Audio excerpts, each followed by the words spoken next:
Hey everyone, welcome back. Today, I want to tell you about a moving moment in the U.S. Senate, a moment dedicated to the bravest Americans, our Medal of Honor recipients. This isn't just about history or ceremony, it's about real courage, sacrifice, and the nation finding a way to say thank you in a way that truly matters.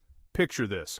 A senator stands up, voice steady, and pays tribute to the men and women whose courage redefines what bravery means. Since 1863, over 3,500 Americans have earned the Medal of Honor, each one performing acts so selfless they practically rewrite the definition of heroism. These aren't just names in a history book, their stories are lessons in sacrifice and patriotism that still inspire people around the world today.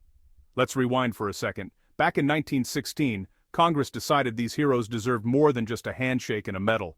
They created the Medal of Honor pension, but it started at just $10 a month. Over the years it's grown to around $400, but here's the thing. $400 doesn't even come close to paying for what these heroes gave up, their safety, their future, sometimes even their lives. It's a sobering reminder that freedom isn't free, and someone else picked up the tab. Right now there are just 61 living Medal of Honor recipients, but they're not just resting on their laurels. These legends keep serving, visiting schools, talking to veterans, traveling the country to inspire the next generation. To honor them, the senator introduced the Medals Act, a bill to boost their monthly pension. And it's not just about the money. It's a message. We see you, we remember you, and we'll never forget what you did. If you believe these heroes deserve more, do me a favor. Hit that like button and subscribe. You'll help get these stories out to more people who care. The senator also gave a special shout out to Texas, home to 9 living recipients and a long list of heroes with Lone Star roots. These folks aren't just America's finest. They represent the heart, grit, and spirit of Texas. And right there in the Senate chamber, 2 recipients, Lieutenant Colonel William Swenson and Colonel Paris Davis, stood as living proof of what true courage looks like. Here's the best part. In a rare moment of total unity, the Senate passed the Medals Act, with the House already voting 424-0. When it comes to honoring our greatest heroes, politics steps aside and patriotism takes the wheel. This story isn't just about a bill, it's about gratitude. It's about recognizing the cost of our freedom and remembering that every right we enjoy was secured by someone willing to risk everything. If this inspired you, subscribe, hit like, and share this video. Let's honor our heroes together. Until next time, stay grateful, stay inspired, and never forget, freedom isn't free. Madam President, I rise today to honor a very special group of Americans. The soldiers, the sailors, the Marines and the airmen, who have fought bravely for this nation, but who have received the very highest distinction that any member of the armed forces can earn, the Medal of Honor. Since 1863, presidents of the United States have awarded the Medal of Honor to more than 3,500 of the bravest men and women ever to wear the uniform of this nation. Each one has demonstrated valor, gallantry, and heroism above and beyond the call of duty, with acts so selfless, so extraordinary, that they stand as beacons of courage for future generations.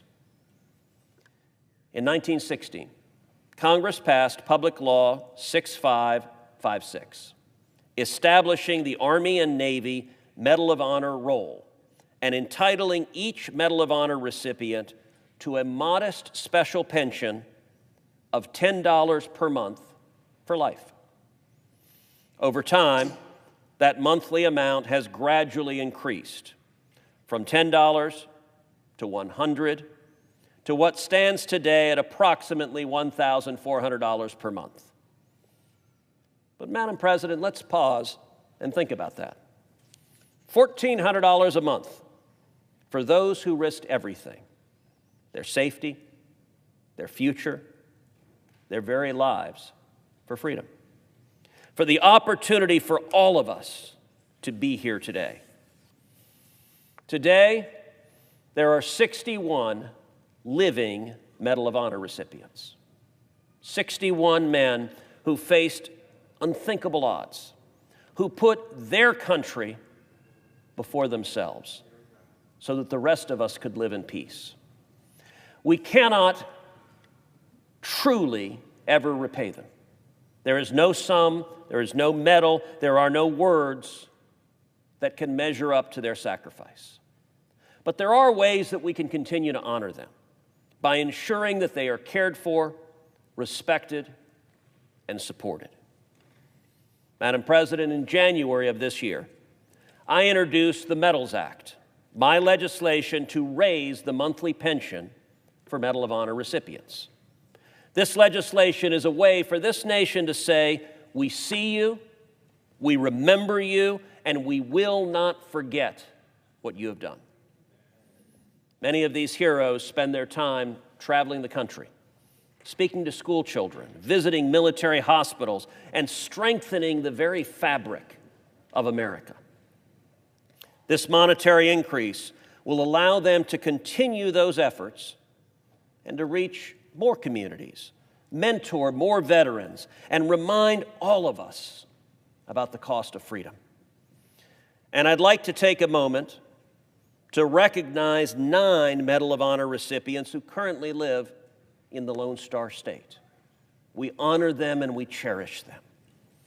I would also like to recognize the 139 Medal of Honor recipients who were either born in, entered the service from, or died in Texas.